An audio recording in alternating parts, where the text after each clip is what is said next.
Assalamualaikum warahmatullahi wabarakatuh. Perkenalkan, kami dari kelompok 12 dengan tema penelitian komunikasi. Dan saya Arfandi Joko Subaitno bersama dengan Mbak Suci lewat Mafira. Apa itu komunikasi? Komunikasi adalah sebuah proses penyampaian informasi, gagasan, atau perasaan dari suatu pihak ke pihak lain dengan tujuan saling memahami. Proses ini dilakukan dengan verbal, lisan atau tulisan maupun non-verbal, gerakan tubuh, ekspresi wajah, intonasi suara, simbol, dan lain sebagainya. Selanjutnya, apa sih proses penelitian? Penelitian adalah sebuah proses ilmiah yang selalu ada dalam kehidupan intelektual manusia, berdasarkan sifat ingin tahu yang ada di hidup ilmuwan. Dalam memenuhi hasrat tersebut, ada dua cara yang digunakan, yaitu pertama, dengan menggunakan akal sehat, mengacu pada kelaziman-kelaziman dalam kehidupan sehari-hari. Kedua, melakukan kegiatan penelitian yang bersifat ilmiah yang berdasarkan pada kaidah-kaidah tertentu dengan cara berpikir yang sistematis yang meliputi keseluruhan proses penelitian. Proses penelitian ilmiah ini meliputi hal-hal berikut. 1. Menentukan masalah. Contoh, banyak mahasiswa lebih memilih komunikasi lewat WA daripada tetap tatap muka langsung. Kemudian mengumpulkan data. Contoh, kemudian menyebarkan kuesioner tentang kebiasaan komunikasi mahasiswa, menganalisis data. Contoh lagi, kemudian menghitung presentasi mahasiswa yang sering lebih menggunakan WhatsApp dengan alasan mereka. Terus kemudian menyusun laporan. Contoh, menulis laporan penelitian dengan judul pengaruh media sosial WhatsApp terhadap pola komunikasi mahasiswa. Fokus penelitian. Yang dimaksud dengan fokus penelitian komunikasi tersebut adalah kajian mikro komunikasi berkisar pada kajian-kajian berhubungan antara komponen komunikator, pesan, komunikasi, komunikan, dan efek. Pertama dimulai dari komponen komunikator yang merupakan sebuah sumber informasi guna menyampaikan pesan dengan proses komunikasi. Kedua adalah komponen pesan atau informasi yang dikirim oleh komunikator dengan komunikan. Ketiga adalah komponen media komunikasi atau channel yang digunakan oleh komunikator untuk sampainya pesan pada komunikan. Keempat adalah komponen komunikan atau penerima pesan dalam proses komunikasi. Kelima adalah komponen efek atau dampak dari keseluruhan proses komunikasi. Bagaimana komunikasi berperan dalam membentuk dan mengubah tatanan sosial.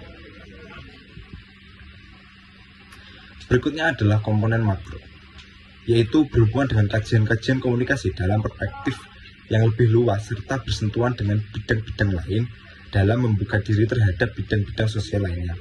Sosiologi komunikasi adalah disiplin ilmu yang mengkaji komunikasi dari perspektif sosiologis, melihat bagaimana interaksi sosial dan struktur masyarakat mempengaruhi proses komunikasi. Bidang kajian sosiologi komunikasi yang disebut dalam teks meliputi 1. Komunikasi interpersonal, mempelajari komunikasi tatap muka, model-model baru komunikasi tatap muka, dan erat komunikasi antar individu. Kedua adalah komunikasi antar kelompok, meneliti komunikasi dari kelompok ke kelompok, individu dalam kelompok, individu ke kelompok, ke individu, dan individu ke kelompok. Komunikasi massa, mengkaji kekuatan dan kesabaran media, pemberitaan media, opini, perilaku audiens, pembaca dan pendengar, serta periklanan. Komunikasi politik, membahas hubungan antar negara dengan masyarakat, hubungan partai politik dengan negara, hubungan antar partai politik, serta hubungan negara dengan media massa. Selanjutnya adalah bidang kajian sosiologi komunikasi yang disebut dalam teks meliputi komunikasi organisasi, menyelidiki hubungan antara pemimpin dan bawahan dalam suatu organisasi, hubungan bawahan dan bawahan lain. Ada komunikasi antar budaya, sosiologi komunikasi yang mencakup perkembangan media massa, pendekatan perkembangan teori komunikasi, efek media dan perubahan masyarakat. Ada hukum komunikasi dan hukum media, kemudian ada semiotika komunikasi, mempelajari hubungan antara simbol dan makna komunikasi, media massa dan simbol-simbol bahasa. Ada pendekatan kualitatif. Pendekatan kualitatif memusatkan perhatian pada prinsip-prinsip umum yang mendasari perwujudan sebuah makna dari gejala-gejala sosial di dalam masyarakat. Objek analisis dalam pendekatan kualitatif adalah makna dari gejala-gejala sosial dan budaya dengan menggunakan kebudayaan dari masyarakat. Sehingga pendekatan kualitatif sering disebut dengan pendekatan holistik terhadap suatu gejala sosial. Studi yang menggunakan pendekatan kualitatif menggunakan hasanah dari fenomena empiris dan studi kasus, pengalaman pribadi, atau teks visual maupun konten pesan yang menggambarkan rutinitas dan problematika serta makna kehidupan individu. Menurut suatu tokoh, Creswell, beberapa asumsi dalam pendekatan kualitatif yaitu pertama, penelitian kualitatif lebih memperhatikan proses daripada hasil. Yang kedua, penelitian kualitatif lebih memperhatikan interpretasi. Yang ketiga, penelitian kualitatif merupakan alat utama dalam mengumpulkan data, analisis data serta penelitian kualitatif harus terjun langsung ke lapangan, melakukan observasi, partisipasi di lapangan. Keempat, penelitian kualitatif menggambarkan bahwa peneliti terlibat dalam proses penelitian, interpretasi data, dan pencapaian pemahaman melalui kata atau gambar. Terakhir, proses penelitian kualitatif bersifat induktif, di mana penelitian membuat konsep, hipotesa, atau teori berdasarkan data lapangan yang diperoleh, serta terus mengembangkannya di lapangan. Baik teman-teman, selanjutnya kita akan membahas tentang model desain penelitian komunikasi kualitatif. Nah, yang pertama ada desain deskriptif kualitatif. Nah, dalam desain deskriptif kualitatif ini ada beberapa langkah dalam penyusunan suatu penelitian. Yang pertama ada pendahuluan. Pendahuluan biasanya berisi tentang judul penelitian yang akan kita bahas, yang akan kita teliti. Yang kedua ada latar belakang masalah. Latar belakang masalah ini berisi tentang keresahan dalam proses penelitian komunikasi itu terjadi dan apa yang akan kita pecahkan dalam penelitian komunikasi kualitatif nantinya. Nah, yang ketiga ada masalah penelitian. Dalam penelitian komunikasi pasti kita harus merumuskan terlebih dahulu sebuah masalahnya seperti apa. Yang keempat ada tujuan penelitian. Ini adalah hasil dari penelitian nantinya itu akan seperti apa. Nah, begitu. Yang kelima ada tinjauan pustaka atau teori dan kesimpulan teoritik yang digunakan. Nah, dalam kali ini itu berisi tentang konsep apa yang akan kita gunakan dalam penelitian komunikasi kualitatif nantinya dan menggunakan teori yang seperti apa dan kesimpulan yang didapat dari hasil penelitian itu seperti apa gitu. Selanjutnya ada metode penelitian. Yang pertama ada objek dan informan penelitian. Jadi sebelum kita meneliti komunikasi kualitatif itu harus mengerti terlebih dahulu objek apa yang akan kita gunakan, objek benda apa yang akan kita gunakan, yang akan kita teliti nantinya, dan informan penelitian, siapa narasumber yang akan kita jadikan narasumber, siapa informan yang akan dijadikan narasumber, gitu. Kita harus menentukan terlebih dahulu. Yang kedua, cara memperoleh sumber data informan dan menentukan unitnya, unit analisis data. Jadi kita harus menemukan terlebih dahulu seorang informan yang akan memberikan kita informasi hasil dari penelitian nantinya, dan kita harus menganalisis data dari hasil kita mencari informasi dari seorang informan tadi. Yang ketiga ada metode pengumpulan data dan keabsahan data. Jadi setelah kita menemukan sumber data atau informan, kita harus mengumpulkan data dari hasil penelitian tersebut dan dipastikan keaslian dan keabsahan datanya. Nah, selanjutnya ada metode analisis data. Nah, meskipun semua data telah terkumpul dari hasil informan tadi, kita harus menganalisis terlebih dahulu. Nah, selanjutnya ada rancangan pembahasan atau diskusi hasil penelitian.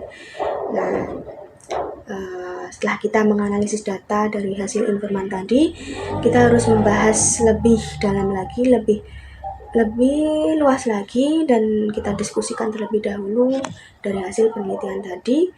Dan selanjutnya kita harus merancang laporan penelitian. Tuh. Selanjutnya, yang kedua ada desain kualitatif verifikatif, yang dimana dalam proses penelitian komunikasi kualitatif ini, yang verifikatif itu ada beberapa tahapnya. Yang pertama ada pendahuluan. Pendahuluannya berisi tentang kita harus menentukan terlebih dahulu tema penelitian yang akan kita teliti itu seperti apa.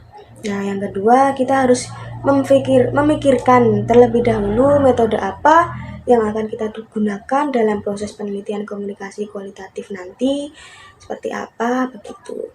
Yang ketiga, kita harus memfokuskan cara berpikir dengan metode serta research question. Jadi kita harus fokus kepada metode apa yang akan kita gunakan beserta pertanyaan-pertanyaan yang nantinya akan kita tanyakan kepada seorang informan tadi. Kemudian ada penggunaan metode dan laporan penelitian. Yang pertama ada cara menemukan informan penelitian. Jadi sebelum kita meneliti sebuah penelitian komunikasi kualitatif, itu kita harus menemukan dan menentukan terlebih dahulu siapa informan kita yang akan kita teliti nantinya. Yang kedua ada metode penelitian dan strategi menggunakan metode penelitian. Jadi kita harus menyusun terlebih dahulu strategi apa dan metode yang seperti apa dalam kita nanti meneliti sebuah penelitian. Yang ketiga ada penggunaan dan bagaimana mengintegrasikan metode dan informan. Jadi kita harus menggabungkan antara metode apa yang akan kita gunakan untuk mencari data-data atau informasi dari seorang informan tadi. Kita harus menggabungkan itu. Yang keempat ada memutuskan penggunaan metode penelitian. Kita harus metode penelitian. Harus memutuskan penggunaan metode penelitian. Membuat catatan harian yang artinya kita harus mencatat perkembangan sedikit banyaknya informasi yang kita terima, yang kita dapatkan dari seorang informan. Nah, kemudian triangulasi untuk antisipasi kelemahan proses analisis data dan sumber data yang digunakan. Jadi dalam kita setelah mendapatkan informasi dari informan, kita juga harus menggunakan antisipasi kelemahan dari proses analisis data dan sumber data yang digunakan. Selanjutnya ada bentuk draft laporan. Kemudian ada desain ground research. Penelitian yang diharapkan itu ada beberapa tahap. Yang pertama ada tahap observasi. Yang pertama melalui kita harus menentukan tema-tema penelitian terlebih dahulu, menemukan gambaran umum tentang alur penelitian, dan tahap kedua yaitu pengumpulan data. Kita harus menemukan informan atau seseorang yang akan kita cari sebuah informasi, seseorang yang akan memberikan kita informasi. Yang selanjutnya ada mewawancara dan mengobservasi serta membuat catatan harian. Selanjutnya ada menemukan informan baru, mengembangkan strategi wawancara dan observasi, dan menggunakan triangulasi untuk menemukan kebenaran data, terus-menerus membuat catatan harian. Yang ketiga ada tahap pengumpulan data lanjutan. Itu berisi kita harus merevisi draft laporan penelitian, menemukan kekurangan data dan informasi, membuang informasi yang tidak penting, menemukan informan baru, terus-menerus menggunakan triangulasi, terus-menerus membuat catatan harian baru, memutuskan atau menghentikan penelitian, dan mengembangkan draft laporan menjadi rancangan laporan akhir.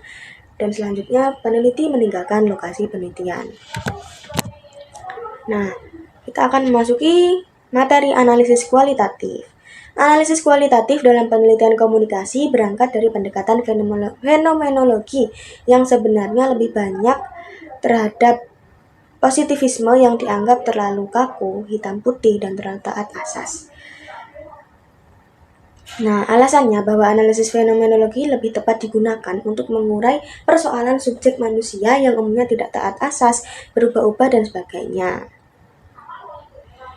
Selanjutnya ada pendekatan kuantitatif dalam komunikasi yang menekankan pendekatannya pada bentuk kejadian variabel komunikasi, di mana komunikasi dipandang sebagai variabel yang dapat dihitung frekuensinya dan dicari hubungannya serta pengaruh di sekitar kejadian variabel itu. Format desain penelitian kuantitatif yang pertama ada pendahuluan yang berisi judul, latar belakang masalah, masalah penelitian, tujuan, dan tinjauan pustaka atau teori, dan kesimpulan yang didapatkan dari hasil informasi yang diberikan oleh informan. Yang kedua ada metode penelitian yang berisi sasaran penelitian. Yang selanjutnya ada sampel dan teknik sampling. Yang ketiga ada metode pengumpulan data. Yang keempat ada metode dan rancangan analisis data statistik. Yang terakhir ada pembahasan dan laporan penelitian yang berisi tentang rancangan analisis data dan pengujian hipotesis penelitian, rancangan diskusi hasil penelitian, dan rancangan laporan penelitian. Selanjutnya ada analisis kuantitatif. Analisis kuantitatif bermula dari pendekatan positivisme yang menekankan model analisis yang bersifat kuantitatif. Analisis ini menggunakan pendekatan berpikir deduktif di mana kerangka analisis dimulai dari persoalan-persoalan yang umum ke persoalan yang khusus. Kesimpulannya, berbeda dengan pendekatan kualitatif, pendekatan kuantitatif dalam komunikasi lebih banyak menggunakan metode pengumpulan data, seperti angket, wawancara, focus group discussion, analisis isi kuantitatif, dokumentasi, teknik visualisasi, dan sebagainya, tergantung pada objek penelitian mana yang sedang diteliti. Nah, pada pendekatan kualitatif, lebih cenderung menggunakan analisis isi kualitatif seperti framing analisis, discourse analisis, atau analisis wacana, hermeneutik, analisis struktur, dan analisis isi media dan varian-varian metode kritis. Nah, terima kasih. Sekian presentasi dari kelompok terakhir. Apabila ada kurang lebihnya, kami mohon maaf yang sebesar-besarnya. Dan jika teman-teman ada yang masih dibingungkan atau dipertanyakan, silakan. Terima kasih.